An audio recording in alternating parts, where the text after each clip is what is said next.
নমস্কার বন্ধুরা, কিয়ান্স ব্লগে তোমাদের সবাইকে স্বাগত। আমি খুব ভালো আছি, আশা করি তোমরা সবাই খুব ভালো আছো। রোজের মতো বর সকালবেলায় অফিস বেরিয়ে গেছে, আর আমি এইদিকে ছেলের একদিকে দুধ জাল দিচ্ছি, আর ছেলে জল খায় বলে বোতলটা ফুটিয়ে নিচ্ছি।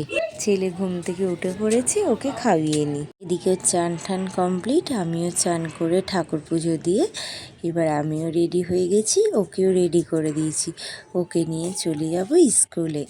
তো ছেলেকে স্কুল থেকে নিয়ে এসে খাওয়ানোর পর রাত্রিবেলায় চলে আসলাম একটি ডাক্তারখানায়। ছেলেটার পায়ে একটু ফুসকুড়ি মতো উঠেছে, ব্যথার জন্য ছেলেটা হাঁটতে পারছে না। তো ওই জন্য একটু ডাক্তার দেখাতে নিয়ে এসেছি। যে কারণে বাইকে করে নিয়ে এসেছি, ওর একটু ঠান্ডাও লেগেছে, তো তার জন্য মাথায় টুপি, রুমাল টুপি দিয়ে নিয়েছি।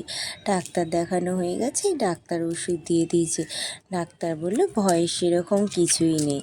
তো বাড়ি চলে গেলাম, বিকেল বিকেল এসেছিলাম বলে তাড়াতাড়ি ডাক্তারটা দেখানো হয়ে গেছে। আজ সন্ধেবেলায় আলু কাবলি করা হচ্ছে।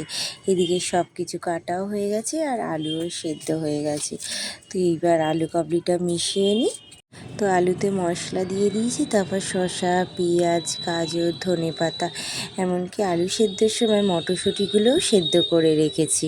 তো এবার এক এক করে সব দিয়ে দেবো, আর টক জলও করা আছে, টক জলটাও দিয়ে দিতে হবে। আমি সব কিছু একটু একটু করে দিয়ে দিলাম, বাদবাকি বর দিয়ে ওর মতো তৈরি করে আমরা সবাই মিলে খাবো। তো ওর করে নিই। তো আজকের মতো ভিডিও এইটুকুনিই থাক, কাল আবার দেখা হবে। ততক্ষণ তোমরা ভালো থেকো, সুস্থ থেকো আর সাবধানে থেকো, আর আমাকে সাপোর্ট করে এভাবেই। টাটা।